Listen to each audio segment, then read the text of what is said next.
எழுதக்கூடாதுன்னு சொல்றேன். எழுதுனா தப்பாகி போயிடும்.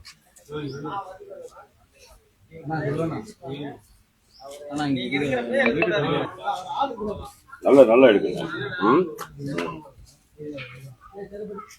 சார் சார் வணக்கம் சார். சார் நான் ஆர்டிஸ்ட் பேசுகிறேங்க, பள்ளிப்பத்துலேருந்து வந்திருக்கேன். தூரிகை ஆர்ட்ஸு. இது மாதிரி அம்பேத்கர் நகரில் வந்து ஒரு போர்டு எழுதிட்டு இருந்தோம். அவர் அந்த வார்டு இந்த கவுன்சிலர் வந்துட்டு எங்கள் 3 பேர்த்தையும் அடிக்க வர்றாரு, இந்த கொடியெல்லாம் இங்கே போடக்கூடாதுன்னு சொல்லிட்டு. அதனால் அதுக்கு தக்க நடவடிக்கை எடுக்கணும். நாங்கள் வந்து கூலிக்காரங்க, இது மாதிரி கட்சிக்காரங்க வந்து காமிச்சாங்க, அதை நாங்கள் எழுதிட்டு இருக்கோம். அவர் எங்க வந்தோன்னு கெட்ட வார்த்தையில் பேசுறாரு. அந்த வார்த்தையை வந்து நம்ம வீடியோவில் சொல்ல முடியாது. இல்ல கெட்ட இல்ல அடிக்க வந்தாங்க. ஏன்னா என்ன பிடிச்சி தள்ளி தனியார் சுவரு வீட்டுக்காரருடைய பர்மிஷனோட எழுத வந்தோம்.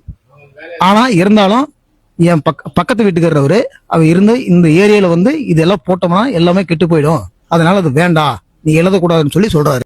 நான் ஒன்று சொல்லிக்கிறேன், ஒரு ஜனநாயக மூவி ஓகே, பெரிய பட்ஜெட் படம், அது வந்து அரசியல் மாறிடணும். இப்போ ஒரு செவுத்துல எழுதுறதுக்கு கூட கூடாதுன்னா அவ்வளோ பயமா? செவுத்து கூடுமா?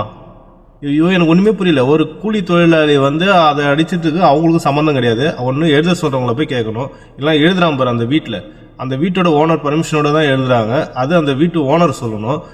அவங்களும் எதுவும் சொல்லலை. ஏன்னா வந்து அங்கே இருக்கிற ஏரியா கவுன்சிலரு அவர் வந்து நீ எழுதக்கூடாது அது கூடாதுன்னா ஏரியாவுக்கு மட்டும் தான் கவுன்சிலர். அப்புறம் அது இல்ல, நீ நினைக்கிற மாதிரிலாம் ஒண்ணு இல்ல.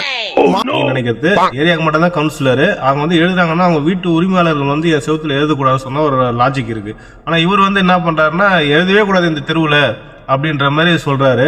இவ்வளவு பயம் எதுக்கு தான் எனக்கு ஒண்ணுமே புரியல. பயம் வந்து இருக்கலாம் ஓரளவுக்கு. ஒரு படம் வந்து ரிலீஸ் ஆகுது, ஓகே, அது போராடி பண்றாங்க. ஆனா வந்து ஒரு செவுத்து மேல கூட எழுதக்கூடாது அப்படின்னா எந்த அளவுக்கு பாரு, ஒரு எழுத்து டிவிக்கே அப்படின்ட்டு விசில் படம்லாம் வர வரைஞ்சிருக்காங்க பாருங்க. அது வந்து ரொம்பவே ஒரு ஒரு எப்படி சொல்றது, ரொம்ப சீப்பா நடந்துக்கிற மாதிரி இருக்குது அந்த விஷயம். எனக்கு நம்ம அப்படிதான் தோணுது. அது உங்களுக்கு எப்படி தோணுது, நீங்க அதை எப்படி எடுத்துக்கிறீங்கன்னு எனக்கு தெரியாது.